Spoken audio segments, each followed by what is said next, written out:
Bonsoir, chers collègues. 47 même. Voilà, on est dans les délais. D'abord, merci, Monsieur le Ministre, de venir à notre traditionnel débriefing des résultats du Conseil européen. Nous avons tous, bien sûr, suivi ce qui s'est passé à travers ce que nous en avons donné comme information la presse et les médias, avec parfois des analyses extrêmement contradictoires. Donc, il est fort important pour nous d'avoir votre vision. Et donc, je vais déjà vous poser quelques questions. Puis, comme d'habitude, nous passerons au débat une fois que vous aurez brossé les plus grands traits de ce Conseil. Il me semble que ce Conseil, il est plutôt vécu comme préparatoire à ce qui va se passer en décembre, et que c'est une première phase. Je commence juste les questions, ne vous inquiétez pas. Donc, c'est une première phase de choses qui seront plutôt, me semble-t-il, tranchées en décembre. Alors, le premier enjeu était quand même, dans ce que nous avons vu, la place de l'union bancaire et ce qu'on appellerait plus volontiers la reprise en main du monde de la finance. Il me semble que de ce point de vue-là, le compromis qui a été adopté sur le calendrier est important, puisqu'il met réellement en place la supervision bancaire commune, et ça fait donc une emprise sur tous les établissements financiers européens. Quelles seront donc les conséquences de cette supervision bancaire, notamment s'agissant de la recapitalisation des banques espagnoles, parce que par contre le bémol, c'est le calendrier, si je puis dire.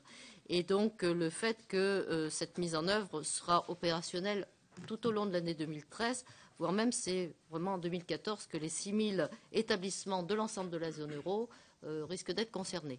Donc ce qui est positif pour les zones, sera-t-il pas dangereux pour l'Espagne ? Par ailleurs, qu'en est-il de l'avancement de 2 autres grands chantiers de l'union bancaire, tout aussi indispensables, me semble-t-il, le mécanisme commun de résolution des crises bancaires et la perspective d'une garantie commune des dépôts? Et comment associer au mieux les pays non membres de la zone euro, mais qui souhaitent participer à ces mécanismes? Le second enjeu, me semble-t-il, bien sûr, ce sont les réflexions du président Van Rompuy concernant la constitution d'une union budgétaire. Donc, désormais est évoquée la création d'un budget de la zone euro, et j'aimerais vous entendre sur les modalités qu'il pourrait revêtir, les conséquences qu'un tel budget pourrait avoir sur la structuration de l'Europe. Allons-nous vers un développement à plusieurs vitesses, si je puis m'exprimer ainsi, ou plutôt, comme l'a décrit le président de la République, une union qui s'organise autour d'un noyau dur, entouré de cercles au diamètre plus ou moins étendu, et nous connaissons déjà plusieurs cercles avec plusieurs diamètres. 3 aspects, cependant, me semblent mériter une clarification. D'abord, je regrette que l'on persiste à ne pas aborder plus frontalement l'évidence d'une union économique viable et protectrice des citoyens. Peut-elle être possible tant que les partenaires se livrent à une concurrence fiscale, sociale et environnementale inacceptable? Et quelles initiatives pourriez-vous prendre pour aller plus vite vers une harmonisation sur ces sujets-là? Ensuite, certes, je comprends la nécessité d'une parfaite loyauté dans l'application des disciplines budgétaires, mais j'entends avec inquiétude de nouvelles demandes de certains de nos partenaires sur la fameuse contractualisation de politique budgétaire, ou pire, l'introduction d'un droit de veto sur les budgets. On l'a entendu un petit peu de la part de l'Allemagne, on l'a entendu fort de la part de David Cameron. Il y a quand même, me semble-t-il, là des choses qui nous inquiètent, et votre opinion et votre point de vue nous seront précieux. Par ailleurs, je crains que nous prenions le problème du budget de la zone euro, comme souvent en Europe, un peu à l'envers. C'est-à-dire, on privilégie la mécanique sur le sens, et donc l'essentiel, c'est un budget. Oui, mais pourquoi faire? Et sur ce pourquoi faire, il me semble que les choses ne sont toujours pas claires.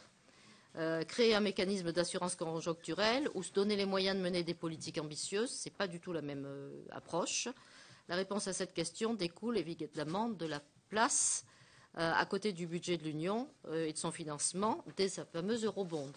Et là, il y a cette logique de mutualisation de la dette nous semble de nouveau réabordée, mais les solutions audacieuses sont-elles déjà là? Il me semble que d'autres questions, comme la taxe carbone européenne, mériteraient d'être posées à nouveau au mois de décembre. Enfin, je veux insister sur la question démocratique. qu'il s'agisse du contrôle de la zone euro par le Parlement européen et les parlements nationaux. Vous connaissez notre attachement à la concrétisation de la conférence budgétaire. Vous avez ici parmi ses plus nobles défenseurs. Et donc, il est bien normal que nous reposions cette question-là pour voir comment nous pouvons avancer rapidement et précisément. Donc, sur cette initiative, si l'état des discussions a avancé au sein du Conseil, bien sûr, vous pensez, notre commission tout entière est preneuse de cette chose qui nous paraît décisive pour avancer. Voilà, Monsieur le Ministre, quelques questions liminaires. Vous allez sans doute nous éclairer beaucoup. Et ensuite, regardez, il y a déjà plein de questions qui se préparent. Merci beaucoup, Madame la Présidente, pour cette invitation qui me donne l'occasion, quelques jours après le Conseil européen de la semaine dernière, de venir devant votre commission, rendre compte des conditions dans lesquelles ce Conseil européen s'est déroulé et des conclusions auxquelles il a pu aboutir. Premier point, reprenant en cela d'ailleurs votre première question, je partage votre sentiment que ce Conseil européen était un Conseil de transition entre un Conseil de réorientation de la politique de l'Union européenne qui a eu lieu le 28 et le 29 juin et qui nous avait conduit avec nos partenaires européens à mettre sur le métier 3 sujets, la croissance, la remise en ordre de la finance et la mise en œuvre d'actions destinées à renforcer la solidarité monétaire au sein de l'Union européenne, et le Conseil du mois de décembre prochain, qui sera un Conseil très décisif puisque nous aurons à discuter collectivement de la feuille de route d'Herman Van Rompuy qui définira sur les différents sujets qui ont été mis à l'ordre du jour par le Conseil européen, l'union financière, l'union budgétaire, l'union économique, le cadre démocratique, qui nous conduira à avoir une lisibilité à moyen long terme beaucoup plus forte que celle dont nous disposons aujourd'hui, puisque le rapport rendu par Herman Van Rompuy au Conseil européen de vendredi dernier était un rapport intermédiaire, était un rapport d'étape. Donc nous sommes bien face à un Conseil européen de transition, entre un Conseil de réorientation et un Conseil de décision concernant l'avenir de l'Union économique et monétaire. Ce Conseil européen de la fin de la semaine avait essentiellement 3 objectifs. Premier objectif, faire le point sur le plan de croissance arrêté à l'occasion du Conseil européen du 28 et 29 juin dernier. Où en sommes-nous de ce plan de croissance? Quelles sont les perspectives par-delà ce plan de croissance pour la croissance au sein de l'Union européenne? Deuxième objectif, faire le point, et c'était là le cœur du Conseil européen, sur l'union bancaire avec son premier pilier, la supervision bancaire. Et enfin, prendre connaissance des conclusions du rapport d'étape d'Herman Van Rompuy de manière à pouvoir profiler la suite de l'exercice à l'horizon du mois de décembre prochain. Sur le premier sujet, qui est celui de la croissance, je rappelle que le plan de croissance de 120 milliards d'euros se répartit en 3 instruments. 55 milliards d'euros de mobilisation de fonds structurels, la recapitalisation de la Banque européenne d'investissement à hauteur de 10 milliards d'euros qui permet de faire 60 milliards d'euros d'investissement de prêts à des investissements privés, et puis la mobilisation de garanties par la Commission permettant de mobiliser en phase pilote la première génération d'obligations de projet ou project bonds. Il a été vérifié à l'occasion de ce Conseil européen que le calendrier de mise en œuvre de ce plan de croissance était bien respecté. Il l'est. Les 55 milliards d'euros de la Commission sont aujourd'hui disponibles et une grande partie des États ont fait le travail que nous avons fait nous-mêmes en mobilisant leur administration pour regarder les conditions dans lesquelles les fonds restants disponibles pouvaient être mobilisés. Les règlements concernant les obligations de projet ont été pris. 100 millions d'euros ont été mobilisés en garantie pour une première tranche d'obligations de projet qui concerneront plus particulièrement les transports. 100 millions d'euros sur 230 millions d'euros mobilisables en garantie. Et par ailleurs, le conseil d'administration de la Banque européenne d'investissement s'est réuni au mois de juillet et l'ensemble des dispositions sont prises qui garantiront que le Conseil des gouverneurs sera en situation, au mois de décembre prochain, de libérer la totalité en une seule fois des 10 milliards de recapitalisation pour déclencher les 60 milliards d'euros de prêts. Ce plan de croissance, nous l'avons dit, n'est pas un solde de tout compte, il est une première étape. Il appelle d'autres étapes qui ont été évoqués à l'occasion du Conseil européen. D'abord, les perspectives financières de l'Union européenne pour la période 2014-2020 qui sont en cours de négociation et qui doivent faire l'objet d'un accord normalement au mois de novembre prochain. Nous avons nous-mêmes arrêté en interministériel notre position concernant les perspectives financières pour la période 2014-2020 et nous serons par conséquent en situation d'aborder en étant prêts la négociation quand elle commencera. La négociation a commencé, mais la négociation autour des chiffres. La présidence chypriote doit mettre des chiffres désormais dans la boîte de négociation pour qu'on passe de la discussion sur les principes à la discussion sur les chiffres. Donc nous avons préparé les choses de telle sorte à pouvoir aborder cette discussion en étant en situation d'obtenir ce que nous voulons. Que voulons-nous dans cette discussion? Nous voulons un équilibre entre la nécessité de respecter nos engagements budgétaires devant la Commission au titre du semestre européen.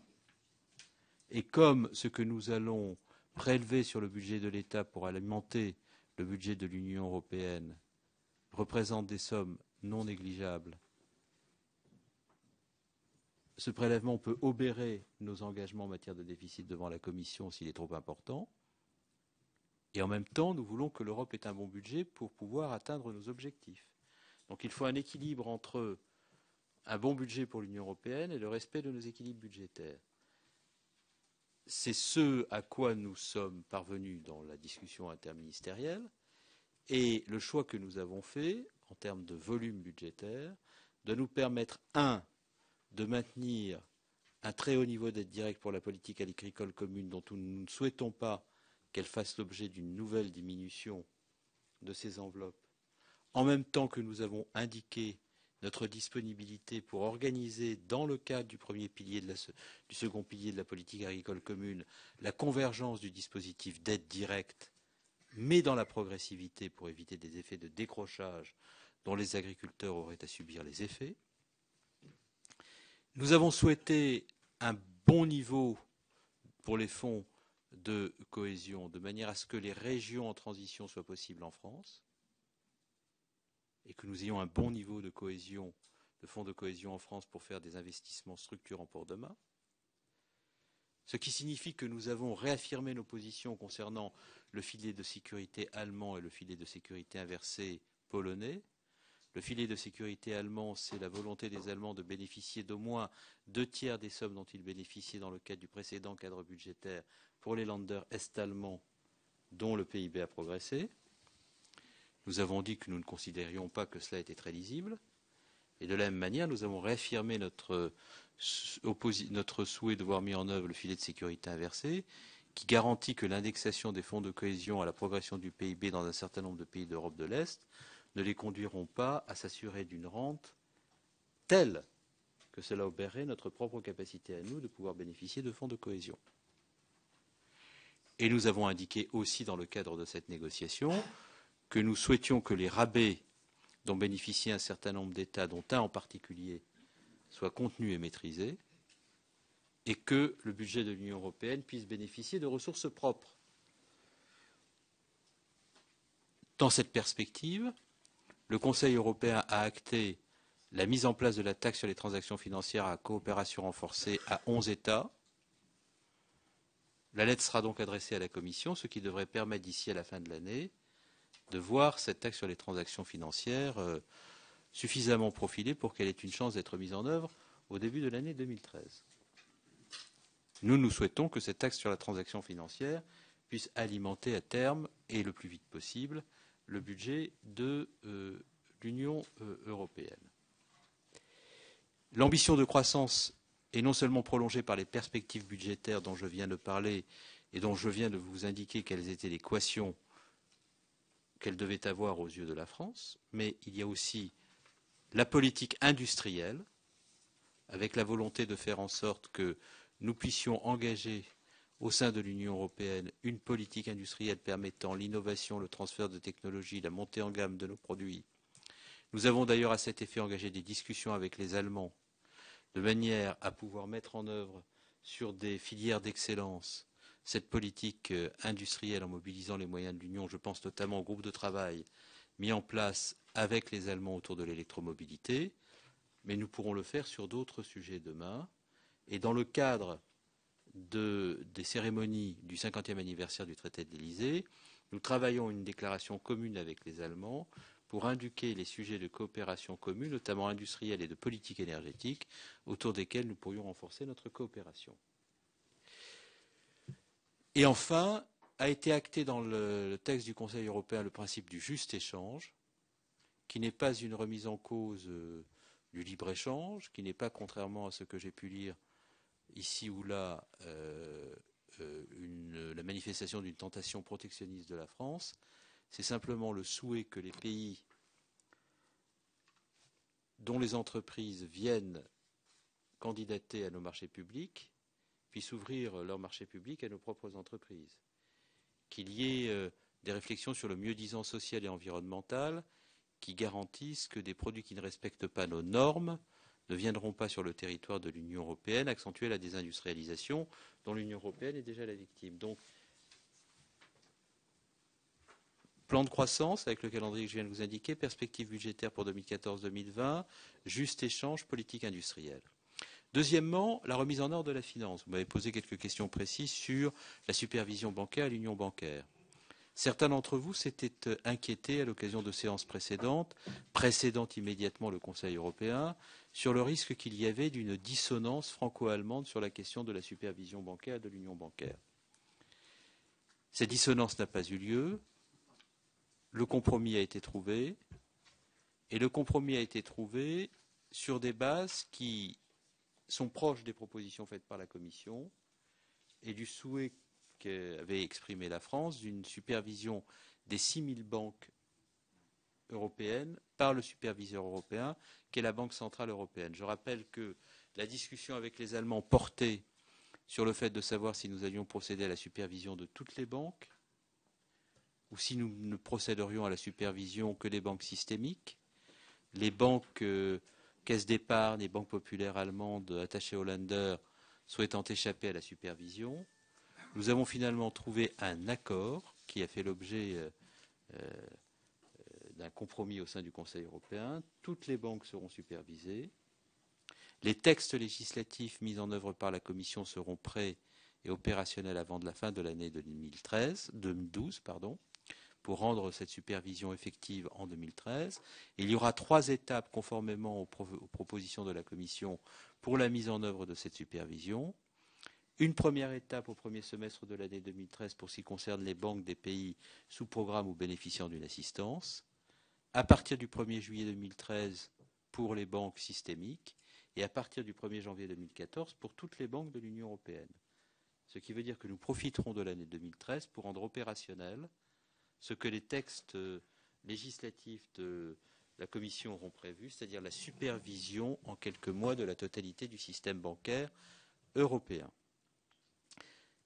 Comme vous le savez, la mise en place de la supervision des banques et de toutes les banques selon les modalités que je viens d'indiquer était le préalable à 2 autres dispositifs. Préalable d'abord à l'achèvement de l'union bancaire qui appelle la mise en place d'un système de résolution des crises bancaires et de garantie des dépôts. 2 textes ont été élaborés par la Commission en 2010 et en 2012 qui doivent permettre de mettre en œuvre l'union bancaire dans son ensemble par l'application de ces dispositions de 2010-2012 relatives à la résolution des crises bancaires et à la garantie des dépôts. Nous veillerons bien entendu à ce que ce calendrier soit respecté pour que l'union bancaire soit effective dans les meilleurs délais. Et par ailleurs, la supervision bancaire était le préalable à la recapitalisation directe des banques par le mécanisme européen de stabilité. La chancelière a confirmé son interprétation de cette recapitalisation hier en indiquant que les banques irlandaises pourraient bénéficier de cette recapitalisation. Et bien entendu, les banques des pays bénéficiant d'une assistance ou d'une aide étant supervisées au premier semestre de l'année 2013, nous devrons veiller à ce que les banques espagnoles qui relèvent de ce dispositif d'assistance au terme de la réunion de l'Eurogroupe de juillet, au terme duquel 100 milliards d'euros ont été mobilisés pour assurer leur recapitalisation, pourront bien bénéficier de la recapitalisation directe par le MES à compter du premier semestre de l'année 2013. Voilà pour ce qui concerne le deuxième sujet du Conseil européen, qui est la supervision des banques et l'union bancaire. Enfin, troisième point, je conclurai par là. La suite, c'est-à-dire le rapport d'étape de la feuille de route d'Herman Van Rompuy. Vous avez évoqué plusieurs questions, Madame la Présidente, qui sont des questions effectivement tout à fait essentielles, absolument centrales et qui concernent les débats sur la forme que pourrait prendre de la mutualisation, de la solidarité, de l'intégration. D'abord, il y a cette idée d'un projet de budget de l'Union de la zone euro qui est présenté, selon les interlocuteurs, comme un budget d'amortissement des chocs conjoncturels, ou comme un budget d'accompagnement des réformes structurelles, ou comme un budget destiné à permettre de financer des politiques nouvelles. Je pense que vous avez raison, Madame la Présidente, d'insister sur le fait de savoir d'abord ce à quoi nous destinons le budget avant que de le doter et de le mettre en œuvre. Et puis nous sommes Français, bien entendu, désireux d'accompagner cela, mais en même temps prudents sur le calendrier qui pourrait présider à la mise en œuvre de ce budget. Pourquoi ? Pour une raison très simple. C'est que si nous acceptons la mise en œuvre d'un budget de la zone euro, avant que les négociations financières sur les perspectives financières 2014-2020 n'aient abouti, nous risquons d'alimenter la tentation d'un certain nombre de pays qui veulent des coupes très importantes dans le budget de l'Union européenne pour 2014-2020, d'accentuer leur pression pour que ces coupes aient lieu, sous prétexte qu'il y aurait un budget de la zone euro qui permettrait d'en amortir les effets. Je pense notamment à la Grande-Bretagne, le Premier ministre s'est exprimé en disant finalement ça n'a pas beaucoup d'importance si nous diminuons de 200 milliards le budget de l'Union européenne pour 2014-2020, puisque de toute façon, les pays de la zone euro veulent faire un budget pour eux-mêmes. Donc ils pourront mettre pour eux-mêmes ce que nous ne voulons pas nous donner pour le budget de l'Europe. Ce serait un risque considérable. Donc il faut être très prudent de ne pas profiler ce budget de la zone euro avant que les négociations financières n'aient abouti, parce que sinon nous allons donner des armes à ceux qui veulent couper le budget pour pouvoir le faire en ayant bonne conscience. Et puis la deuxième chose, c'est que le budget de la zone euro ne peut pas être considéré comme le seul instrument de mutualisation dont l'Europe a besoin pour renforcer sa solidarité. Ça ne peut pas être le budget de la zone euro pour éviter la mutualisation de la dette à terme, dès lors que l'intégration des politiques budgétaires et le sérieux budgétaire auraient été accomplis.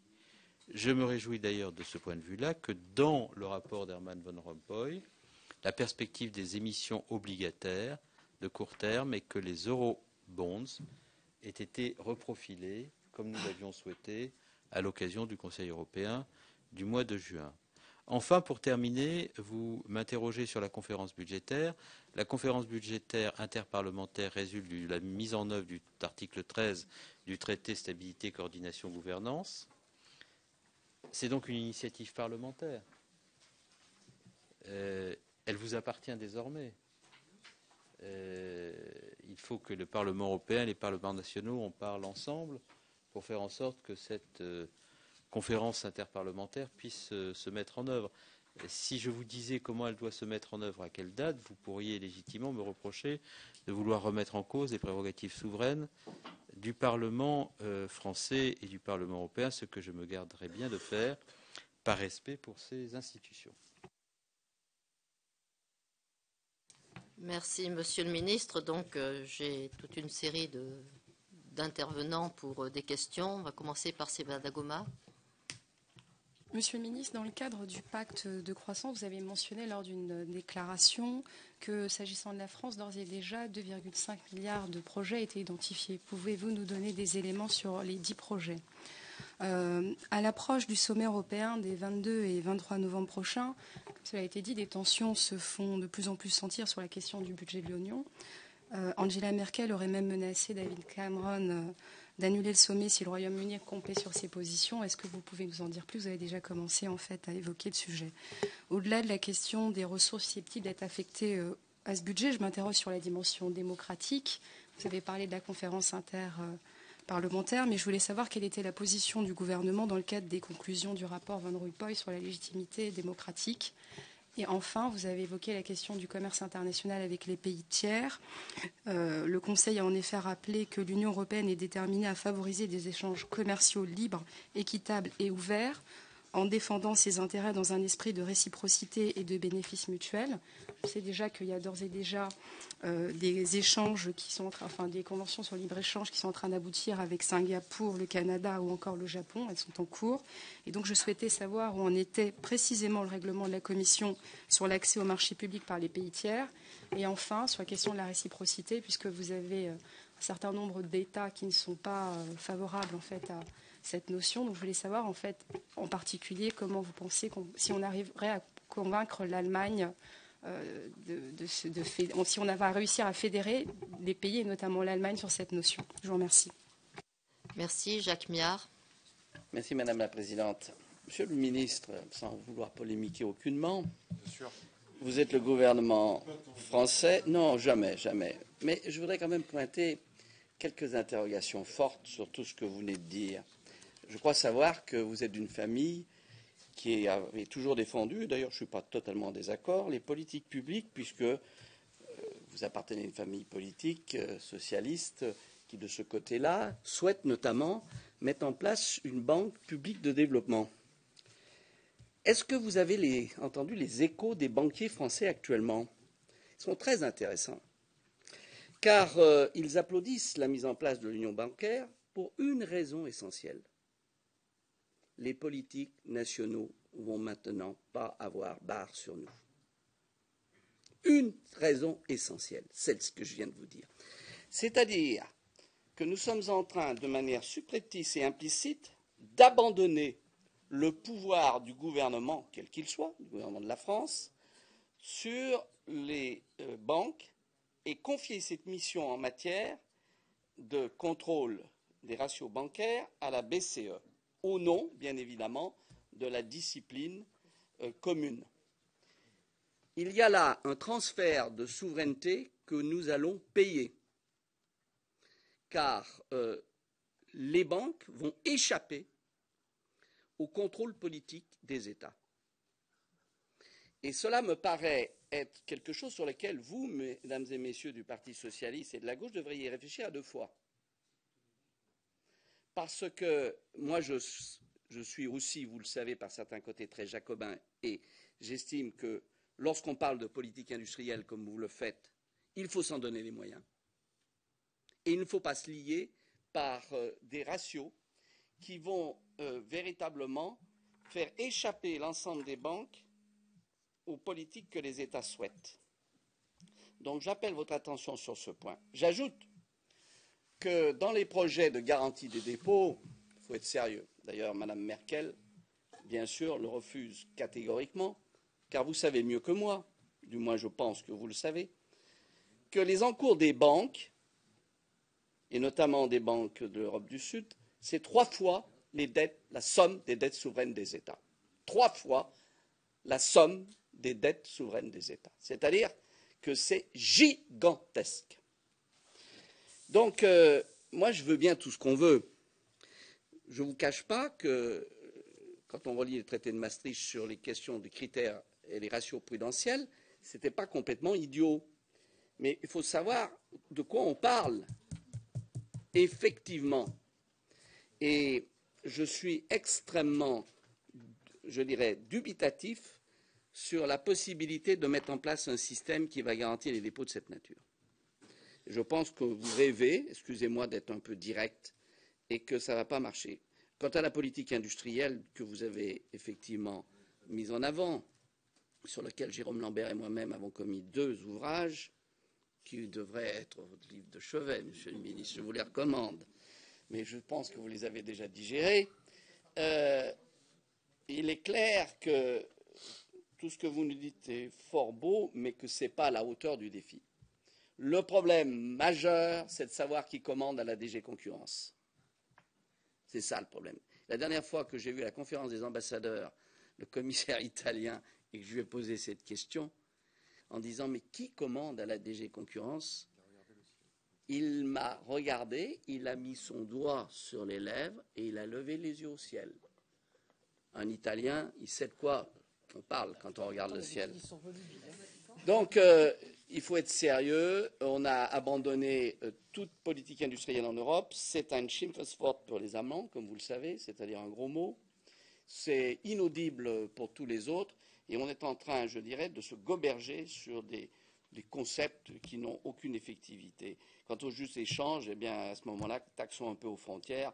Et effectivement, ça ramènera rapidement un certain nombre d'États à la juste raison. J'ai un dernier point. Je viens de lire dans un journal du soir, qui soutient par ailleurs le gouvernement. Ça arrive, oui. C'est une véritable... Ça dépend les jours. Ça dépend les jours, je suis d'accord avec toi. Que l'État allait apporter une garantie de 5 milliards à une banque d'un groupe industriel français. J'ai rien contre. Mais je voudrais savoir comment ça passe, milliards, Peugeot, comment ça passe au niveau européen. Une garantie de ce type. Est-ce que Bruxelles a donné son accord à ça? Parce que jusqu'à nouvel ordre, j'ai cru que les garanties d'État de ce type posaient quand même peut-être un petit problème par rapport, je dirais, à la sacro-sainte concurrence. Voilà, Monsieur le Ministre, et je pourrais en rajouter. Dernier point, j'ai cru comprendre. Merci. Mais on peut aussi, vous savez, dans la Baudelaire revendiquait le droit de contradiction. Bien, non, un dernier point. Je n'ai pas compris l'entretien du président de la République en nous disant que la crise était derrière nous. Ça, alors là, franchement, mais comment peut-on dire une chose alors que nous savons que le pire est passé, alors que nous savons que le pire est devant? Le pire est devant. Donc là, franchement, je crois qu'il y a des... Non, mais vous savez, moi j'ai une grande liberté avec l'ancien comme avec le nouveau président. Donc voilà. Merci, Monsieur le Ministre, et bon courage pour vous personnellement. Merci. Razia Madi. Bien. Monsieur le Ministre, il y avait un engagement qui avait été pris avant même l'élection présidentielle d'ailleurs, puis les premières fois où on a pu vous entendre au sein de cette commission, l'objectif de réorientation qui est poursuivi sur les axes qui avaient été définis en juin. Et puis aussi, pour peut-être rectifier un petit peu un point, c'est que tout cela accompagné d'une lucidité sur la situation et qui vise justement à ne pas considérer chaque sommet comme un sommet de la dernière chance. Il n'a pas été proposé tel quel, ce sommet, ni défendu comme tel. Et c'est pour ça qu'en amont, je crois avoir entendu, moi, non pas que la crise était derrière nous, mais que le pire était derrière nous, ce qui fait quand même une différence de nuance, mais aussi de sens. Par rapport à la supervision bancaire, et c'est sur cela que reposent mes interrogations, et puis dans un deuxième temps sur le pacte de croissance, je pense qu'il faut aussi avoir les valeurs de grandeur adéquates. On nous dit 3 fois l'encours, j'entendais... Mon collègue Miard, oui, enfin, aujourd'hui, si on prend un exemple concret, on prend l'exemple de l'Espagne. Aujourd'hui, les crédits pourris sont aux alentours des 180 milliards pour les banques espagnoles, ce qui correspond à 10% des actifs, c'est-à-dire qu'on est bien loin des 3 niveaux d'encours que vous évoquiez. Et c'est ça qu'il faut regarder, c'est pas le volume global. Sinon, c'est vrai que si... on regarde la difficulté de la situation en la multipliant par 1000, on n'est pas sorti de l'auberge. Déjà que la situation est compliquée, et c'est bien d'avoir des points de départ qui, en termes d'analyse, soient un petit peu réels. Mais sur cette supervision bancaire, moi, j'ai une question en 3 parties. La première, on a acté le principe de la coopération renforcée. Mais est-ce qu'elle est, à la suite de ce Conseil européen, définitivement validée, au sens où il y avait une grande interrogation qui était portée notamment par les pays de la zone hors euro, puisque cette supervision bancaire, elle a une partie supervision, mais elle a aussi une partie régulation, avec le fait d'édicter des normes applicables à l'ensemble de l'Union européenne, notamment par le BA. Et c'est sur ce point-là que des pays hors zone UE voulaient en tout cas s'y opposer ou porter des réserves. Deuxième élément concernant cette supervision bancaire, l'Allemagne s'est exprimée sur la représentation au sein de cette supervision bancaire et a parlé de représentation en fonction du PIB. C'est ce qui s'est passé dans les 2 semaines qui précédaient le Conseil européen. Donc, et y compris à la BCE sur cette partie-là. Donc j'ai regardé les conclusions du sommet. Ce que j'ai observé, c'est que le seul mot qui demeurait, c'était une représentation équitable. Donc si on pouvait avoir un peu de précision là-dessus. Enfin, dernier élément qui est lié là aussi, je crois, au pacte de croissance et d'emploi, pour lequel nous remettrons avec mon collègue de l'UMP un premier rapport d'étape fin novembre. La problématique de la taxation financière, puisqu'on parle de 0,1% sur actions-obligations, 0,01 sur les dérivés, quelle que soit l'assiette qu'on prenne en compte, on est aux alentours des 30 milliards. Comment avance l'idée portée par le président de la République et du gouvernement de se servir de cette somme-là au titre de la relance et d'un agrément supplémentaire au pacte de croissance? Merci. Alors, ce qu'on va faire, c'est une première série de réponses là, sur les 3 personnes. Vous êtes encore 9 inscrits derrière. Je vous demanderai d'être un petit peu bref dans vos questionnements, sauf si vous pensez qu'on peut dîner ensemble tous après, ce qui à ce moment-là, Monsieur le Ministre compris, ce qui à ce moment-là est peut-être jouable. Voilà, donc première série de réponses. Bien, je vais essayer de répondre le plus brièvement possible à toutes les questions qui ont été posées de manière à permettre à chacun de poser ses questions en allant au fond des choses. D'abord, pour ce qui concerne la question de Mme Dagoma sur le plan de croissance, les 2,5 milliards constituent une enveloppe disponible dans les régions de fonds structurels budgétés non dépensés ou non encore budgétés disponibles pour des actions nouvelles. Ces 2,5 milliards d'euros constituent une première enveloppe. C'est un plancher, ce n'est pas un plafond. Nous avons demandé au SGAR de continuer à étudier les possibilités. Nous pensons que nous serons possiblement 1 milliard au moins au-dessus de cette enveloppe. Il ne s'agit là que des fonds structurels.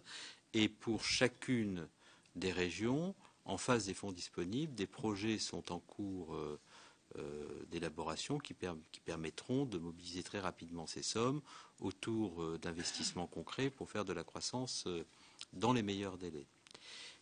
J'ai d'ailleurs engagé une tournée des régions françaises qui m'a permis sur 2 régions, la région Picardie et la région Centre, de regarder quels étaient les projets immédiatement mobilisables. Et ces visites m'ont permis de constater qu'il y avait déjà sur des entreprises, du transfert de technologies, des équipements de recherche, des moyens susceptibles d'être mobilisés rapidement. Deuxième point, pour ce qui concerne l'affaire du budget de l'Union européenne et la querelle entre l'Allemagne et le Royaume-Uni que vous présentez comme tel, les Anglais ont une position assez claire sur le budget. Ils veulent une approche dite top-down. On commence par couper le budget significativement et ensuite on voit ce que l'on fait pour répartir ce qu'il reste, ce qui est assez difficile parce que comme les coupes sont importantes, que la demande britannique de rabais est forte, il ne reste plus grand-chose à répartir lorsqu'on a coupé et payé le rabais britannique.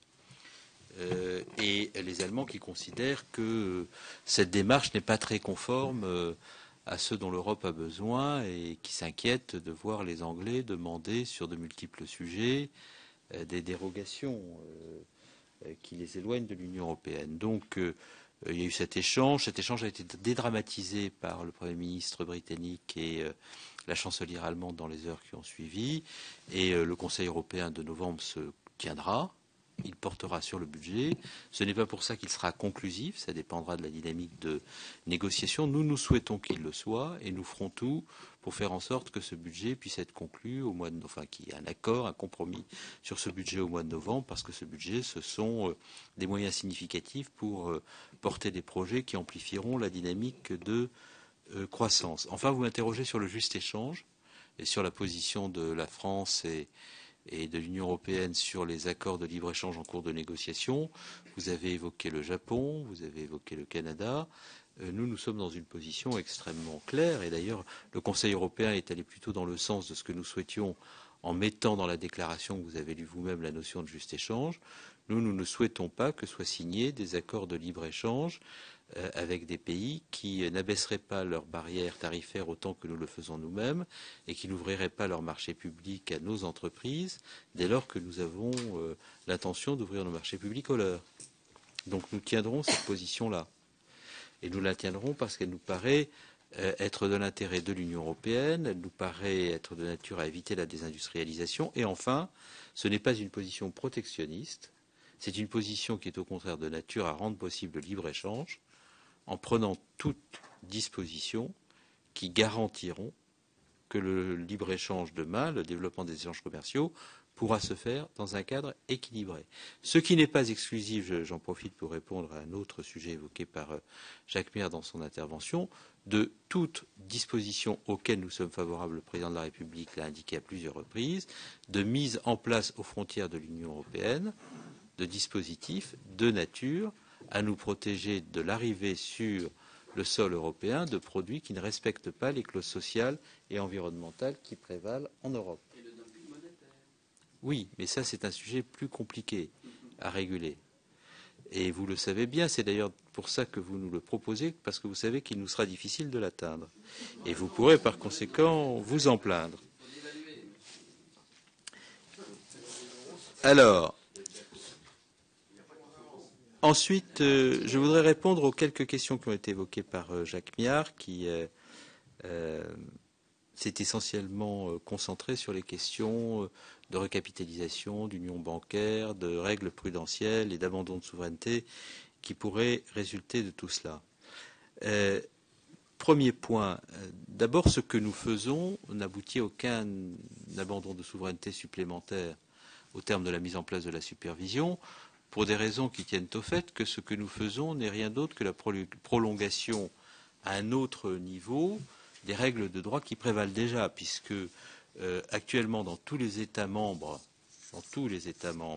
de l'Union européenne, il y a des autorités nationales de supervision qui sont des autorités d'ores et déjà totalement indépendantes. Ces autorités de supervision d'ores et déjà totalement indépendantes sont adossées aux banques centrales de chacun des États. Les banques centrales de chacun des États appartiennent, comme vous le savez, au système européen des banques centrales qui lui-même est très contrôlé par la Banque centrale européenne et par conséquent, nous n'ajoutons aucune couche supplémentaire. Le Trésor n'a rien à dire aujourd'hui.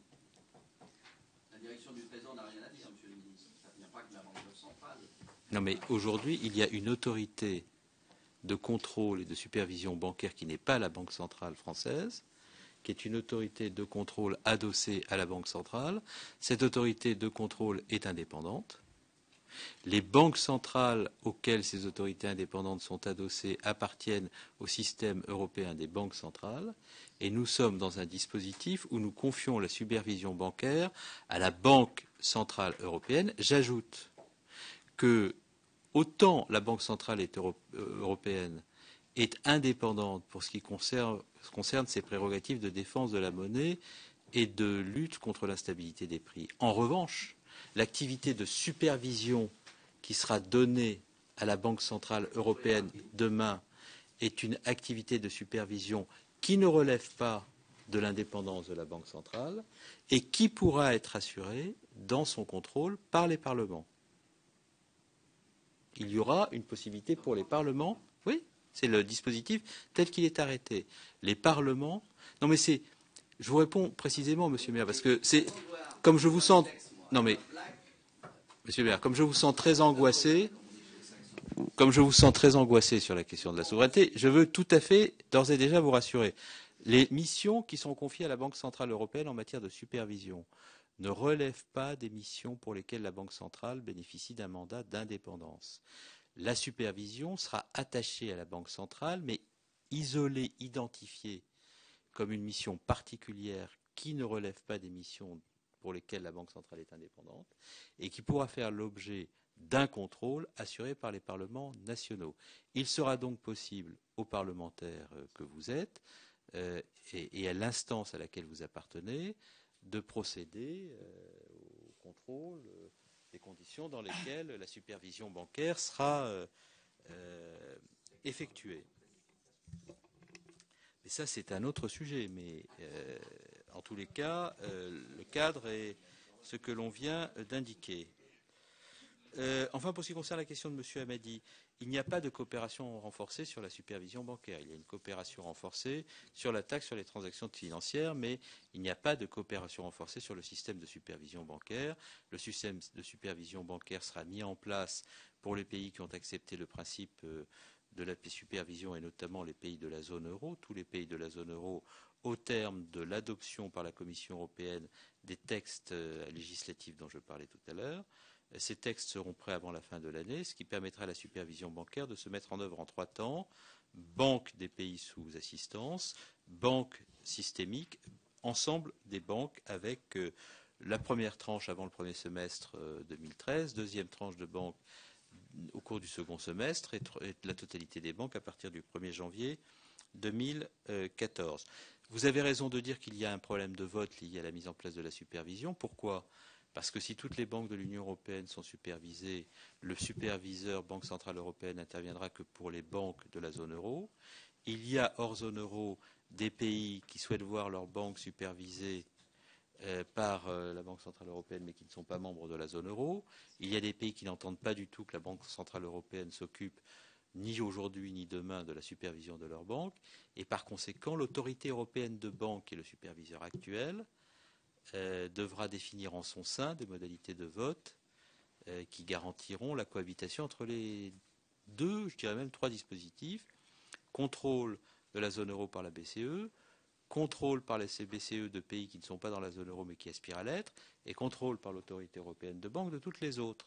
Donc il faut trouver des dispositifs de majorité qui permettent la cohabitation de l'ensemble. C'est le travail technique en cours. Il n'est pas possible de vous dire sur quoi il aboutira. Ce qu'il m'est possible de vous dire, c'est qu'il aboutira. Voilà. Merci. Alors, 3 autres intervenants. Marietta Karamanli. Oui, merci Madame la Présidente. Merci Monsieur le Ministre de déjà avoir répondu sur certaines interrogations concernant la supervision, sachant que la question quand même, elle est à la fois très sensible et très complexe. Donc, moi, ma question sur la supervision, c'est vrai qu'on n'arrive pas encore à voir très clairement les orientations, quelles orientations seront données à cette supervision et qui donnera ces supervisions, enfin, ces orientations, pardon. Mais il y a aussi une autre question, c'est qu'on avait vu avant la crise de 2008, globalement, il y avait des zones de dérégulation. Et à côté de ces zones de dérégulation, il y avait aussi beaucoup d'acteurs qui étaient déjà régulés dès cette époque-là. Donc particulièrement les banques en particulier qui subissaient beaucoup de régulation. Et on avait constaté aussi, c'est une question qui se pose finalement par rapport au passé, que ce n'était pas simplement la crise, je dirais, de la dérégulation, mais c'était aussi le problème de la crise d'une certaine régulation qui ne respectait pas des règles et qui n'avait pas réussi à fonctionner. Et donc, on se pose quand même la question, je me pose la question, est-ce qu'il ne faudrait pas justement revenir à des systèmes plus cloisonnés, par activité par exemple, au niveau des banques des dépôts, banques d'investissement, comme on avait déjà évoqué précédemment. Donc plus cloisonnés par activité ou par secteur, dans lesquels les acteurs sont investis dans des projets locaux ou plus locaux dans un domaine déterminé, comme par exemple l'immobilier. Ça, c'est une question, me semble-t-il, qui mérite d'être posée à un moment donné du débat à venir. Le deuxième sujet, vous l'avez évoqué tout à l'heure, ça concerne plus l'Espagne et par rapport au mécanisme aussi qui peut, et plus particulièrement la question de refoulement des banques. Quand on regarde un petit peu la presse aussi suite au Conseil européen, on comprend deux choses, enfin on comprend une chose finalement au fond. On voit d'une certaine manière que Madrid aujourd'hui commence à être inquiète parce que les 100 milliards d'euros qui ont été déjà décidés dans un premier temps risquent de ne pas les toucher parce qu'ils risquent de ne pas avoir une récapitalisation directe rapidement. Est-ce qu'on peut confirmer cet élément-là, sachant que des responsables européens, lors des communications, ils ont dit que ça va prendre du temps, les banques espagnoles ne seront pas revitalisées avant fin 2013, probablement 2014. Donc, comment on peut finalement, sur cette question des banques espagnoles, ne pas courir le risque justement de la transformation, je dirais, de la transformation finalement de la crise bancaire, pardon, en crise de la dette. Voilà. Et puis, dernier élément, on a vu qu'il y avait aussi la Commission devait travailler sur 2 autres volets un peu plus délicats, qui était le volet la création d'un mécanisme de résolution des crises, hein, et puis la garantie pour les déposants. Qu'en est-il de ces 2 volets? Si vous pouvez nous dire un mot. Merci beaucoup. Merci. Michel Piron. Merci, Madame la Présidente. Monsieur le Ministre, en vous remerciant de votre exposé, hein, je demanderai simplement la permission, au-delà de votre devoir d'optimisme, d'un certain droit d'inquiétude quand même dans la situation où nous sommes. Hein. Ne serait-ce que parce qu'à l'heure où je vous parle, il semblerait même que l'Espagne, en ce moment, dans une certaine partie de bras de fer, il faut bien le dire, avec les appréciations de Madame Merkel, soit en train de récuser, à la limite, l'appel au Fonds européen concernant, en effet, son aide, l'aide qui lui est nécessaire. Alors, vous avez évoqué première question, vous avez évoqué les cercles, à juste titre, tout à fait. Mais pourriez-vous nous en dire un petit peu plus? J'avais envie de poser la question, quel cercle? En d'autres termes, est-ce qu'on pourrait avoir, avec la discrétion à laquelle vous êtes contraint malgré tout, mais est-ce qu'on pourrait avoir quelques précisions sur l'état des divergences et l'état des convergences, s'agissant des cercles, encore une fois, à l'intérieur donc de cette Europe? On voit bien qu'aujourd'hui, le dialogue ayant été sans doute plus ouvert, hein, sans doute moins vertical, plus notamment à travers l'introduction dans le dialogue franco-allemand d'interlocuteurs de poids, je pense notamment à Mario Monti pour l'Italie également. Pourriez-vous donc nous faire un petit descriptif de l'état des convergences et des divergences? Ma deuxième question rejoindra, en la précisant peut-être, la question soulevée à 2 reprises, et là à l'instant notamment, sur la question de l'union bancaire. La supervision est une chose, en effet, enfin, est un idéal qu'on ne peut que partager. Mais en même temps, la question de sa faisabilité n'est pas mince. Hein, une fois qu'on a dit supervision, comment 6200 banques à peu près concernées. Bon, en effet, il est très intéressant de savoir que les Allemands ont accepté d'étendre le champ, y compris à leur banque régionale.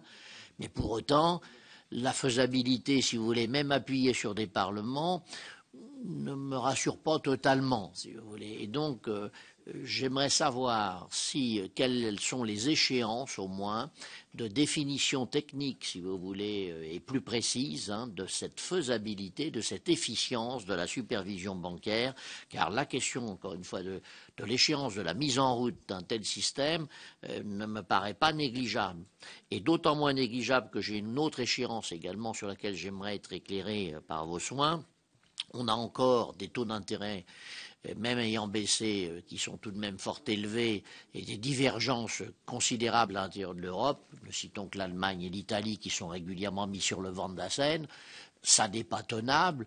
À quel terme est-ce tenable? Et à partir de quel terme est-ce intenable? Quand on a des différentiels, enfin on continue d'emprunter à taux négatif, ce qui est complètement ahurissant à court terme, pendant que de l'autre côté on a plus de 5. Combien de temps, à votre avis, est-ce tenable, ce genre de divergence de fait, qui est la négation même, en quelque sorte, du principe européen, quelque part? Et puis ma dernière question, je l'admets volontiers, un peu plus générale et peut-être plus difficile, est la suivante. On le sait, le temps des réponses ne peut pas être forcément celui des annonces. Quand il faut reconstituer un État comme en Grèce, quand il faut imposer l'État comme en Italie du Sud, quand il faut faire des réformes structurelles dont les résultats ne peuvent en aucun cas être à court terme, et on le sait, y compris en France d'ailleurs. Quelles sont les perspectives? Je veux dire, est-ce que du point de vue de la position française, on pose cette question des perspectives, d'une sorte les agendas existent certes, mais est-ce que cette question des échéances, de la progression, encore une fois, du parcours nécessaire, si vous voulez, pour les convergences que vous avez évoquées, bancaires, financières, budgétaires, économiques, est-ce que cela peut être précisé dans les mois qui viennent en termes, je répète, d'agenda à moyen long terme? Oui, merci, chers collègues. Je me permets de dire que Monsieur le ministre va être avec nous encore une grosse demi-heure. Donc, si vous pouviez faire comme au Parlement européen, les questions d'1 minute et demie, 2 minutes, ça permettrait en tout cas à tous les orateurs de poser leurs questions, ce qui est quand même, me semble-t-il, la démocratie. Voilà. Donc, après, Marc Laffineur.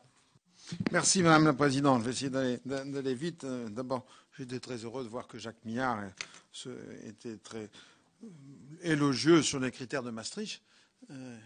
Donc, voilà. Mais Monsieur le Ministre, je voulais vous poser quelques questions. D'abord, en ce qui concerne, si vous pouviez nous redire la position de la France vis-à-vis des perspectives financières et quel est le montant que la France auquel elle veut arriver et quels sont les pays qui seraient plutôt en accord avec nous.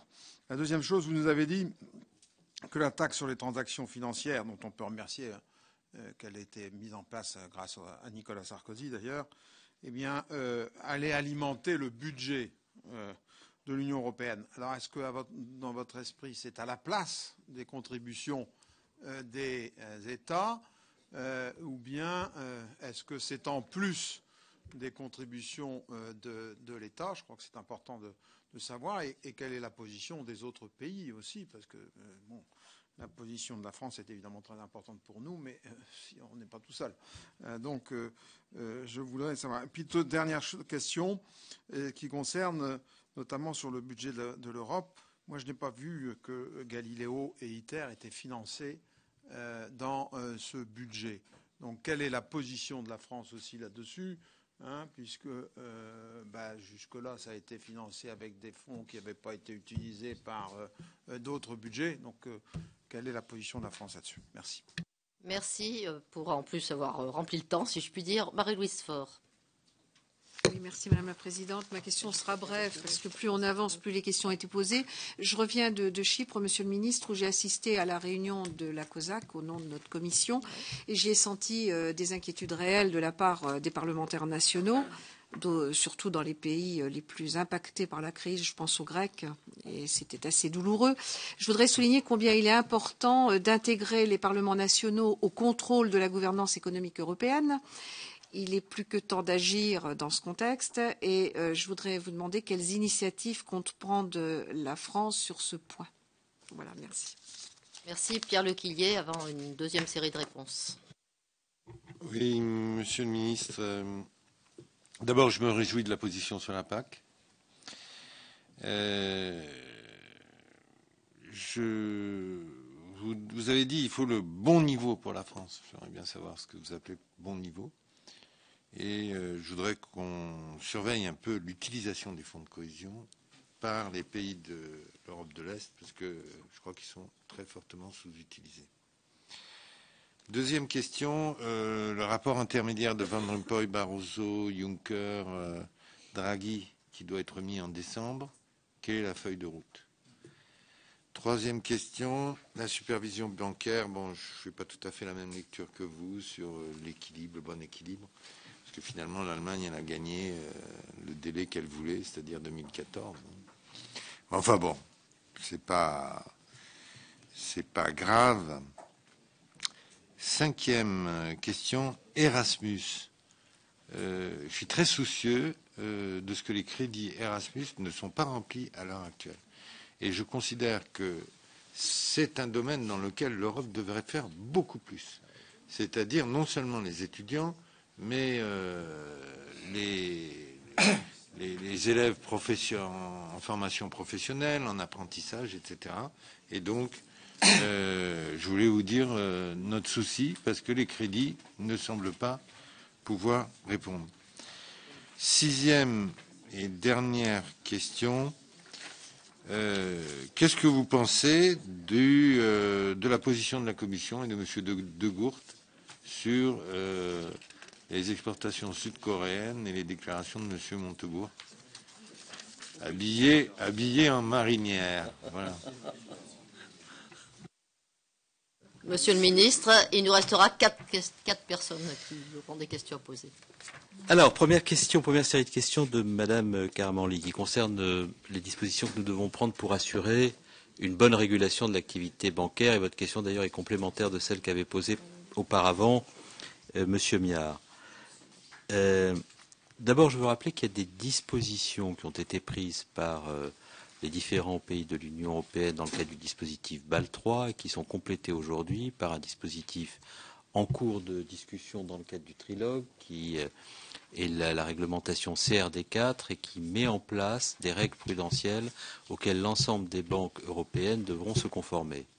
Ces règles prudentielles garantiront que les errements d'hier concernant le niveau de provision auquel les banques se conforment lorsqu'elles se livrent notamment à des activités hors les activités classiques de dépôt seront bien respectées, apporteront un plus incontestable pour assurer la bonne régulation des banques. Ce dispositif de réglementaire CRD4 est en cours de discussion au sein du trilogue, je crois. La Commission européenne a acté. Il y a une discussion entre la Commission, le Conseil et le Parlement européen pour stabiliser définitivement cette réglementation. Elle permettra d'avoir les ratios prudentiels dont les banques ont besoin pour qu'avec la supervision d'une part, ces ratios prudentiels d'autre part, l'union bancaire demain, nous puissions avoir un dispositif global efficace.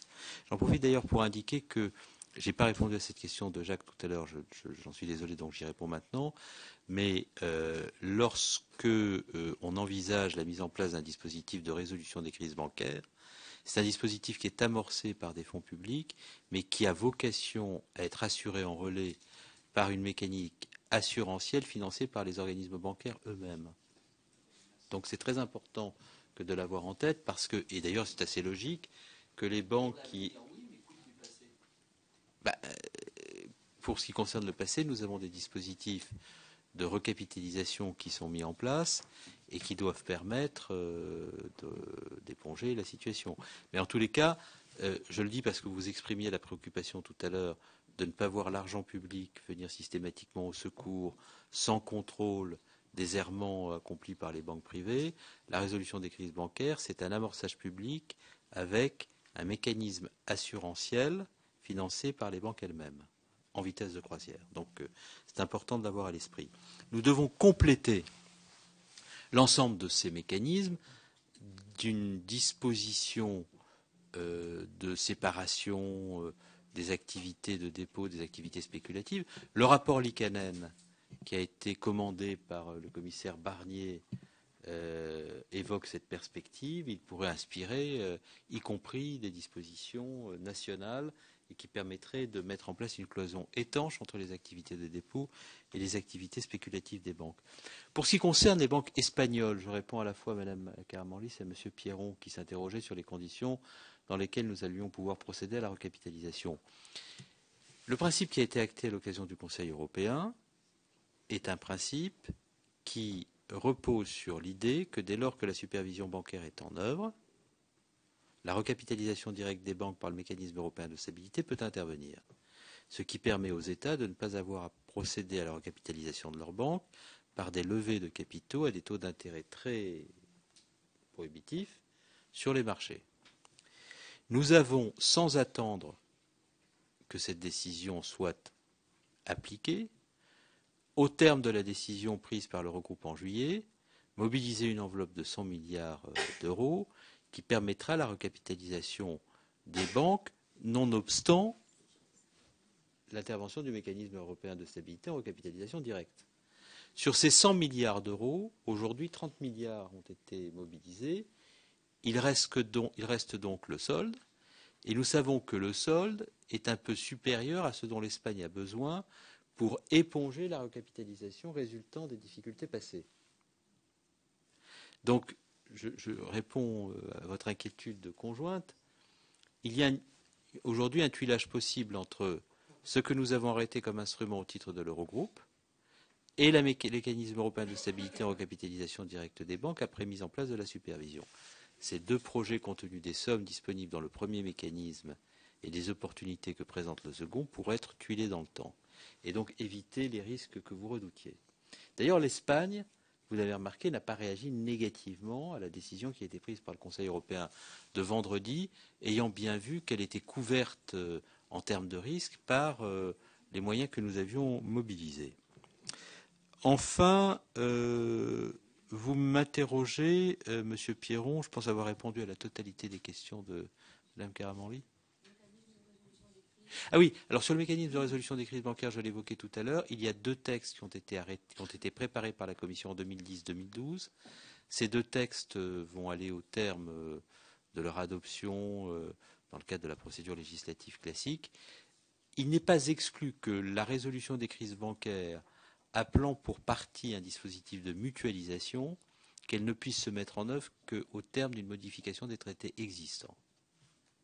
Donc il faut quand même avoir la rigueur de dire que nous ne pourrons peut-être pas être en situation d'aller au bout de l'union bancaire si la résolution des crises bancaires appelant un dispositif de mutualisation justifie une modification des traités même à la marge. Donc voilà très précisément où nous en sommes. Pour ce qui concerne maintenant les cercles, les taux d'intérêt et les perspectives, qui sont les trois questions que vous me posez. Pour ce qui concerne les cercles, nous avons déjà évoqué à plusieurs reprises la relation franco-allemande entre nous, en séance plénière ou en commission. Ce qui compte à la fin, c'est qu'il y a un compromis. Et le compromis entre la France et l'Allemagne, il se fait généralement au barycentre de ce que sont les positions des deux pays, et c'est bien ainsi. Ça veut dire que dès lors que le compromis se fait au barycentre des positions des deux pays, ça veut dire que les deux pays ont exprimé leur position. Et nous souhaitons exprimer nos positions. Donc vous avez remarqué que dans la préparation des conseils européens, il y a une temporalité qui n'existait peut-être pas auparavant, qui consiste à commencer par dire ce sur quoi nous ne sommes pas d'accord en l'assumant, à essayer de trouver ce sur quoi nous pourrions être d'accord en essayant de faire en sorte qu'entre le moment où nous exprimons nos désaccords et le moment où nous exprimons le compromis, d'autres soient dans la discussion avec nous. C'est les cercles dont vous parliez tout à l'heure, les Espagnols, les Italiens, qui sont invités autour de la table avec d'autres, pour faire en sorte que le compromis ne soit pas le fait d'un directoire qui impose à tous les autres sa volonté, ce qui est quand même meilleur pour la dynamique européenne dans son ensemble. C'est ce que nous essayons de faire. Sur la supervision bancaire, c'est ce qui s'est fait. Nous voulions la recapitalisation, nous voulions la supervision de toutes les banques par la BCE. Les Allemands avaient une position différente. Nous avons obtenu ce que nous voulions en termes de supervision de toutes les banques par la BCE dans le cadre d'un calendrier qui permet aux Allemands de se préparer à ce dont ils ne voulaient pas. Ce qui est un bon compromis, puisque nous avons ce que nous voulions et les Allemands ont le temps de se préparer à ce qu'ils ne voulaient pas. Ben si, bien sûr. On a un ministre très habile. Comment ? Non, mais non, il n'y a aucune habileté là-dedans. Il n'y a absolument aucune habileté. Il y a simplement un récit de la réalité de ce que nous vivons. Ben, c'est le principal élément de la conclusion. Je peux même vous le lire si vous voulez. Oui. Je vais vous le lire sur le champ. Moi, je sais pas, je peux rebondir ou pas ? Moi, je ne suis pas président de séance, je ne peux pas vous donner des autorisations. Peut-être qu'on va essayer d'écouter, puis les uns et les autres. Sur le cadre financier intégré, Monsieur Miard. Parce qu'il y a encore des questions, c'est ça qui m'ennuie. Nous devons avancer sur la voie de la mise en place d'un cadre financier intégré ouvert dans la mesure du possible à tous les États membres qui souhaitent y participer. Dans ce contexte, le Conseil européen invite les législateurs à poursuivre en priorité les travaux sur les propositions législatives relatives au mécanisme de surveillance unique. L'objectif étant de parvenir à un accord législatif au 1er janvier 2013. Les travaux sur la mise en œuvre opérationnelle seront réalisés dans le courant 2013. À cet égard, il est capital de respecter pleinement l'intégrité du marché unique. Ben, un superviseur unique, ça veut dire ce que ça veut dire. Excusez-moi, mais chers collègues, quand même, il y a encore 4 personnes qui sont inscrites pour poser des questions. Donc, voilà. Je veux bien que vous relanciez à la fin, mais on va peut-être déjà essayer d'aller jusqu'au bout des questions. Un superviseur unique, ça veut dire que la question de savoir si les banques Sparkassen, les banques populaires allemandes, pourraient être supervisées par la Banque centrale allemande, est totalement exclu désormais, puisque le superviseur unique, c'est la BCE. Donc le débat porté là-dessus, les conclusions du Conseil européen tranchent le débat dans le sens que nous voulions. Il n'est pas nécessaire que la manière dont les choses sont formulées soit humiliante pour quiconque. La formulation permet à chacun d'y trouver son compte, ce qui est toujours ainsi dans les conclusions. Voilà. Non, c'était le cardinal de Retz qui disait ça, c'était pas Mao Tse-tung. Il devrait d'ailleurs vous convenir davantage. Quelques mots sur... peut-être quelques mots. Alors, je réponds sur les cercles. Donc, j'ai répondu sur les perspectives. Les perspectives sont celles de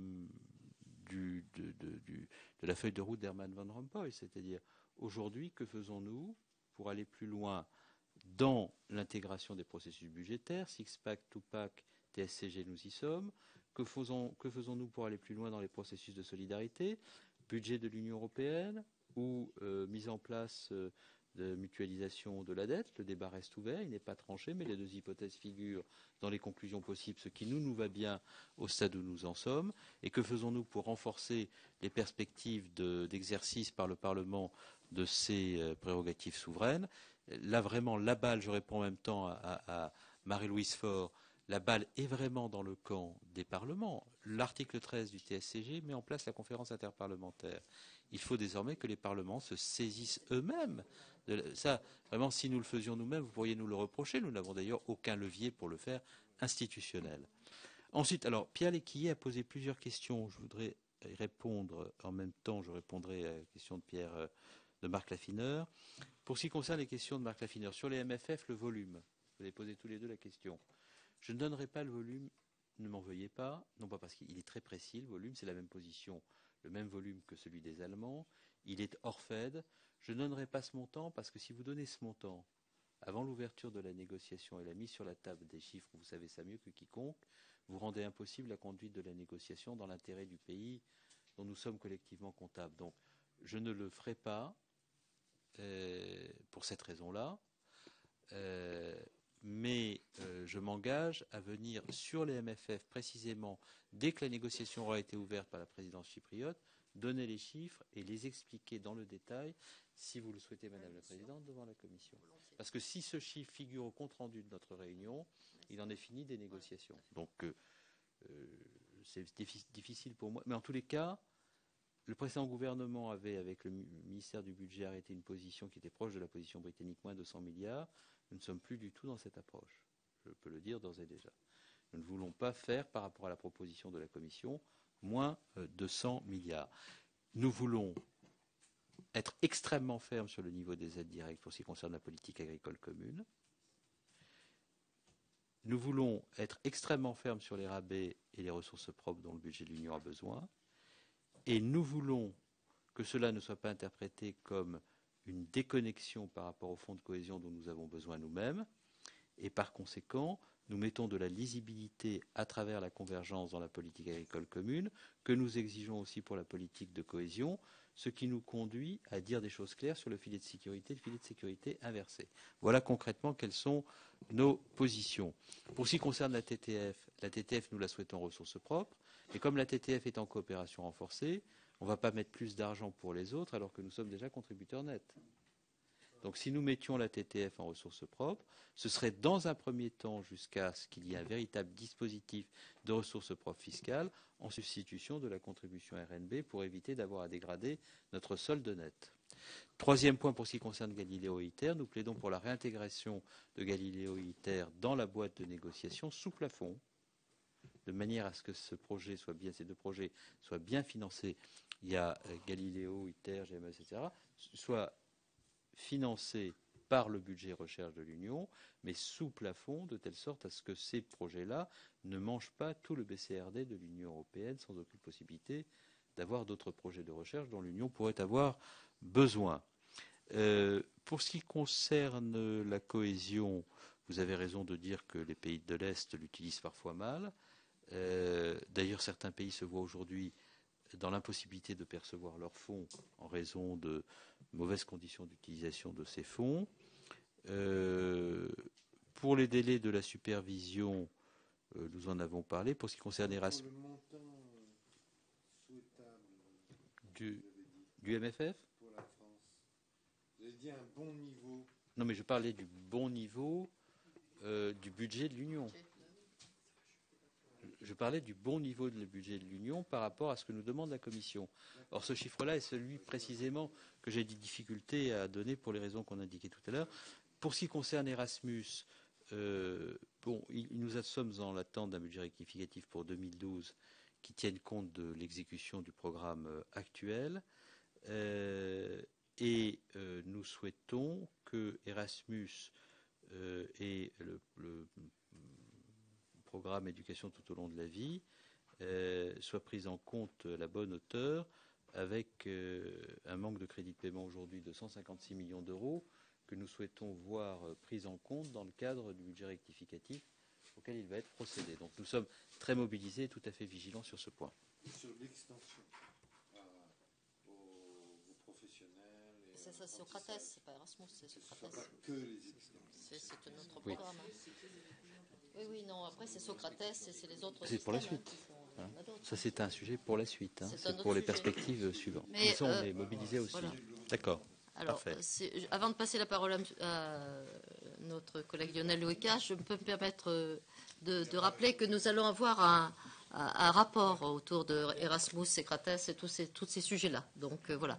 Et je pense que les questions vont peut-être être reprises, celles qu'on a oubliées vont être reprises par d'autres. Donc Lionel Loueka, parce que l'heure avance.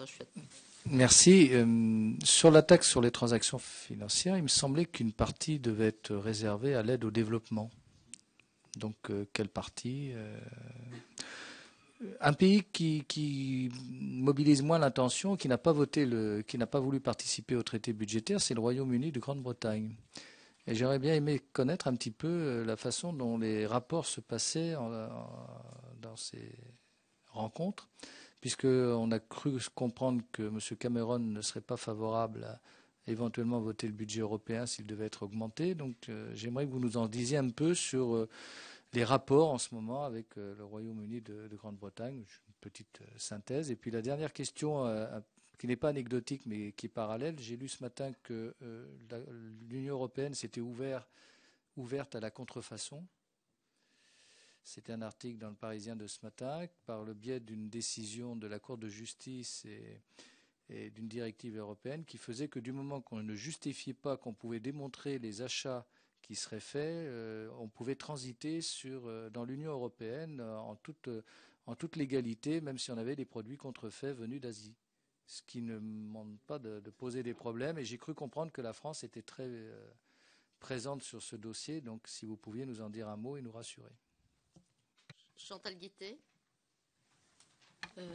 Oui, donc je vais être très brève pour ne pas user votre dynamisme à défendre l'Europe, Monsieur le Ministre. Donc moi, je m'interrogeais, je ne reviendrai pas sur l'union bancaire parce qu'on en a suffisamment parlé, mais je m'interrogeais sur l'Europe dans son entier. On a l'impression que peut-être qu'on va aller vers une nouvelle alliance au sein de l'Union européenne. Je crois que le président danois a parlé de cela en disant qu'il y aurait d'un côté les 17, qu'il y aurait une coopération étroite et renforcée, et de l'autre, les autres qui finalement acceptaient d'avoir moins d'influence. Donc je voulais savoir quel était votre point de vue là-dessus.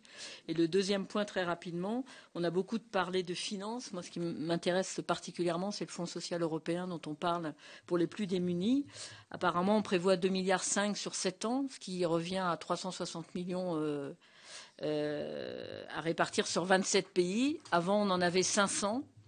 Donc, quid du bel objectif européen de réduire la pauvreté à 20% d'ici 2020 si on ne met pas les moyens dans le budget européen. Voilà. Je vous remercie. Merci. Christophe Carèche. Monsieur le ministre, je voulais revenir sur les déclarations de M. De Gourt qu'a évoqué Pierre Lequillet dans un journal, pour reprendre la terminologie de M. Miard, qui n'est pas, je crois, favorable à l'action du gouvernement et de la majorité. Je voudrais dire que j'ai été extrêmement choqué par ces déclarations. D'abord sur la forme. Je ne me souviens pas qu'un commissaire européen ait pu s'exprimer avec une telle désinvolture sur les déclarations d'un ministre français. Et j'ai trouvé que c'était extrêmement, extrêmement choquant. Et donc je voudrais... Eh bien, je ne crois pas que Mme Reding ait été aussi loin. Et donc, en tous les cas, à l'époque, la France avait manifesté son mécontentement et je souhaite évidemment savoir si le gouvernement entend protester sur la forme par rapport à ces déclarations. Sur le fond quand même, je comprends que les voitures coréennes ne soient pas un problème pour Audi, pour BMW, pour Mercedes. Je pense que c'est un problème pour Peugeot, Citroën, Renault. Et donc, je voudrais savoir si ce qu'exprime M. de Gourte, quelle est la réaction du gouvernement français. Merci. La dernière série de questions pour Annick Girardin. Oui, Monsieur le Ministre, merci d'avoir déjà répondu à une partie de ma question sur les accords de libre-échange, les accords commerciaux. Mais même si vous avez effectivement affirmé combien vous serez ferme et vous tiendrez vos positions sur le juste échange, moi je me permets de revenir notamment sur les accords qui doivent se finaliser avant la fin de l'année, que sont celui de Singapour et du Canada. Et Monsieur le Ministre, je suis désolée pour avoir suivi celui du Canada de très très près. Moi je peux vous dire effectivement que voilà, on a cet accord parce qu'il y a des grands groupes français qui avaient fait pression quand la France a été président. Voilà, qu'il y a eu des études d'impact bâclées, sinon inexistantes, et qu'à partir de là, rien n'a été changé dans le mandat de négociation donné aux négociateurs. Donc j'ai des vraies inquiétudes sur ces deux accords parce que je ne vois pas comment là vous avez la possibilité de réorienter en urgence. Les exigences sanitaires et environnementales pour le Canada me font largement sourire. Et puis les ministres précédents, du gouvernement précédent, ont déjà parlé de compensation financière pour certaines filières françaises. L'agriculture, la pêche, l'automobile. Et des compensations financières également pour l'outre-mer qui sera touché notamment à travers Saint-Pierre-et-Miquelon. Donc oui, je veux bien croire que dans les futurs accords, la France aura un poids qui permettra de voir les choses différemment. Comment on fait dans ces derniers accords qui ont fini leur dernier round de négociation, qui sont proches de la signature avant la fin de l'année? Voilà, redonnez-moi un tout petit peu d'espoir s'il vous plaît, ou alors effectivement le juste échange, c'est pour les prochaines négociations.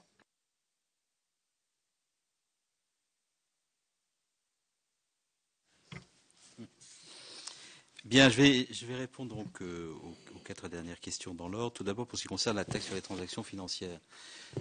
L'idée sur la taxe sur les transactions financières était de l'affecter en 3 tiers. Un tiers à la réduction des déficits, un tiers aux initiatives de croissance, un tiers au développement. Et dans les initiatives de croissance, il y a bien entendu la contribution du budget européen à la croissance, donc l'idée de s'en tenir à ce schéma. Deuxième point, pour ce qui concerne le Royaume-Uni. Le Royaume-Uni a, sur l'Europe, une position qui, comment dirais-je, se singularise de plus en plus.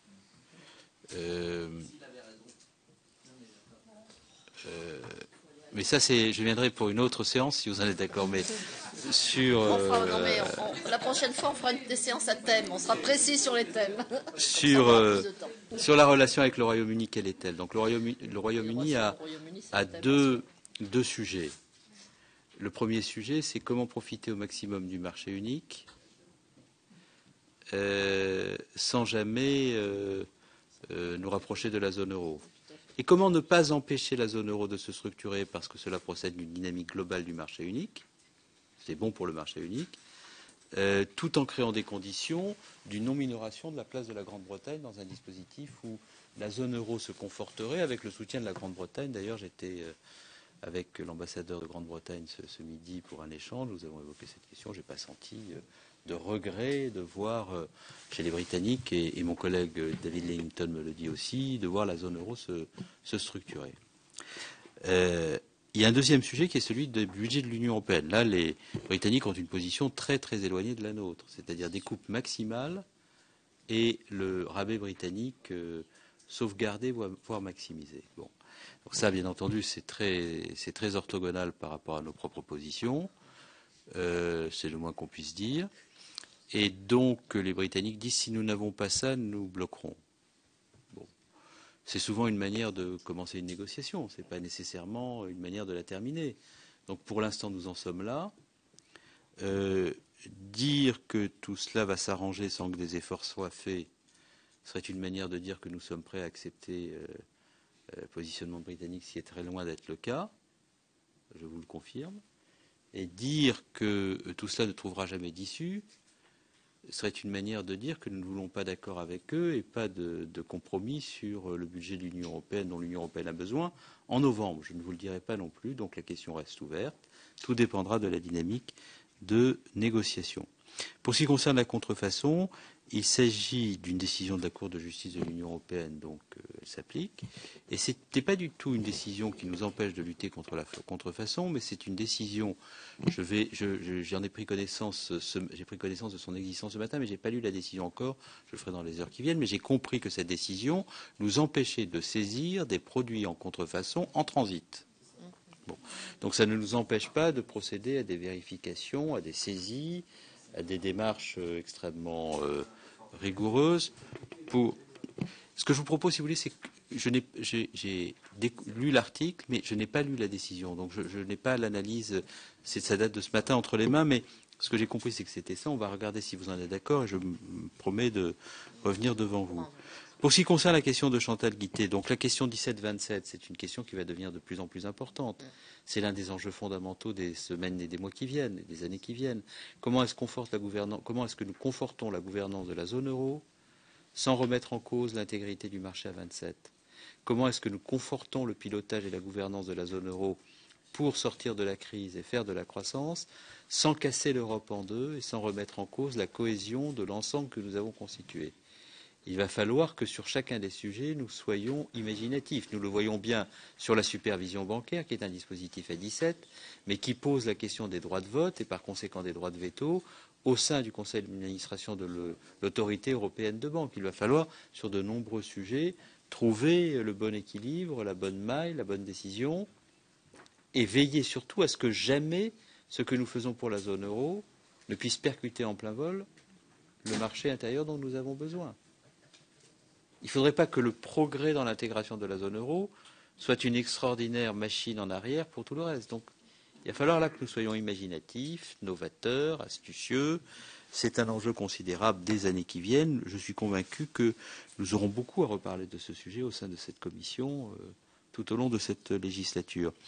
Vous parlez du Fonds social européen. En réalité, j'ai compris que vous vouliez parler du PEAD, qui est doté de 2,5 milliards d'euros. Il avait été acté dans le cadre d'une...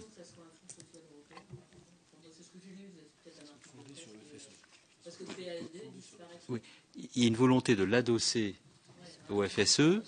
Il avait été proposé de le faire vivre une année de plus dans le cadre d'un accord franco-allemand au terme de laquelle il disparaissait. Nous ne nous résolvons pas cette disparition et nous nous battons pour faire en sorte que ce fonds européen continue à vivre. Nous avons engagé une action avec Mme Carlotti, M. Le Foll et moi-même pour défendre ce fonds et nous allons le 29 novembre en région auprès des restaurants du cœur pour engager une action forte de sensibilisation à l'occasion de laquelle nous ferons part aussi de l'état d'avancement des négociations. Pour ce qui concerne M. Carèche et M. de Guurt, qui était une question qu'avait posée Pierre Lécuyer également, à laquelle je n'ai pas répondu. Mais comme elle est posée deux fois, par des sensibilités différentes, je sens qu'il sera difficile d'y échapper. Mais en même temps, j'avais envie d'y répondre, donc ça ne pose pas de problème. Et bon, je pense que cette déclaration du commissaire européen est excessive au regard de ce que nous avons demandé. Nous avons demandé quoi? Nous avons demandé un monitoring sur un accord de libre-échange, enfin, la mise en place d'une observation préalable à l'engagement d'une clause de sauvegarde sur un accord de libre-échange qui a donné sur le secteur de l'automobile des déséquilibres préjudiciables à notre industrie. En même temps, qui a donné des résultats globaux extrêmement positifs. Bon, il faut être toujours là très juste. L'accord, pour nous, très positif, c'est-à-dire l'équilibre de l'accord signé avec la Corée, l'équilibre de l'accord de libre-échange signé avec la Corée, pour des raisons qui tiennent au fait que sur d'autres produits que les produits automobiles, nous sommes très nettement excédentaires, nous permet d'afficher une balance globale de l'accord positive pour l'Union européenne, y compris pour notre pays. C'est la réalité, celle-ci. Mais nous avons un focus sur l'automobile qui est compliqué. Bon. Et en même temps, on ne peut pas lancer des procédures d'observation sur un sujet indépendamment de tous les autres. C'est quand même très compliqué. Il peut y avoir un monitoring sur une question, un processus de monitoring sur une question. Il est légitime, nous l'avons demandé, nous serons vigilants. C'est au même titre d'ailleurs que nous sommes réticents à voir se signer sans précaution l'accord de libre-échange avec la Corée. Il y a eu un communiqué du gouvernement français suite à la déclaration de M. de Guurt. Ce communiqué était clair sur le fond, pondéré sur la forme, ce qui était une manière élégante de dire fermement que nous n'étions pas en adéquation avec la méthode et le ton. Et le ton. Oui, mais pas le fond. Ben, sur le fond, on a engagé ce qu'on a engagé, donc c'est bien la preuve que... Non, mais il n'a rien dit sur le fond, M. de Guurt. Il a dit que nous étions protectionnistes, ce qui est faux. Il a dit que nous demandions la réciprocité parce que nous voulions ériger les barrières partout. C'est faux. Et que la position de la France ne tenait pas la route. Et que la position de la France ne tenait pas la route. Non, ce qui est encore plus faux. Donc, il disait que l'accord profitait globalement. Non, mais ça, c'est vrai. C'est vrai. Donc, nous avons réagi sur ce point. Voilà ce que nous avons dit. Voilà comment nous l'avons dit. Et tout cela étant très contrariant pour Jacques Miard, il s'en va en claquant la porte. Ce qui me fait de la peine. Ça fait beaucoup de peine. Oh, oui. Et enfin, pour ce qui concerne la question de Mme Girardin sur les accords de libre-échange et plus particulièrement sur l'accord avec le Canada, nous avons pris une position claire sur ce sujet. Nous souhaitons que cet accord avec le Canada puisse aboutir dans des conditions qui soient maîtrisées. Quelles sont les exigences que nous avons mis sur la table au moment où nous sommes dans la phase ultime de négociation? J'ai reçu la semaine dernière le ministre des Affaires étrangères du pays pour discuter avec lui de ce sujet, et avec Laurent Fabius également, la discussion a porté sur ces points. 1. Nous souhaitons l'ouverture des marchés publics subfédéraux. Nous souhaitons la libéralisation des services financiers de télécommunications. Nous souhaitons la protection des droits de propriété intellectuelle, le règlement satisfaisant de la question sensible des règles d'origine. Si nous avons ce paquet-là, nous estimons que dès lors qu'il y a l'exclusion des services audiovisuels et autres services culturels pour des raisons qui tiennent à la volonté qui est la nôtre de bien manifester notre attachement à la spécificité culturelle, nous devons pouvoir arriver à un accord équilibré. Mais nous ne sommes pas, Madame Girardin, dans un processus où nous sommes à l'unanimité. Donc nous ne pouvons pas bloquer cette affaire. Nous pouvons amender, nous pouvons améliorer, nous pouvons orienter, mais légalement, institutionnellement, nous ne pouvons pas bloquer puisque nous sommes à la majorité qualifiée, c'est ça. Donc, il n'y a pas de veto là-dessus. Il n'y a pas de veto là-dessus. Et le fédéral ne peut pas s'engager pour le provincial. Et c'est là où... Non mais nous sommes exigeants là-dessus. Non, il faut aussi que le provincial signe, pas que le fédéral. Les marchés publics fédéraux sont pas liés à ceux qui sont des provinces. Et le gouvernement fédéral ne peut pas s'engager pour les provinces. C'est là où moi je suis. C'est la Constitution canadienne aussi. C'est bien ça. Dire que nous, on ne va pas... Non, mais ça veut dire que c'est biaisé. La République canadienne est une, indivisible, jacobine. Et fortement laïque, surtout au Québec. Et préserver, elle, dans ses intérêts. Moi, j'ai jamais dit ça. Je l'ai pensé souvent.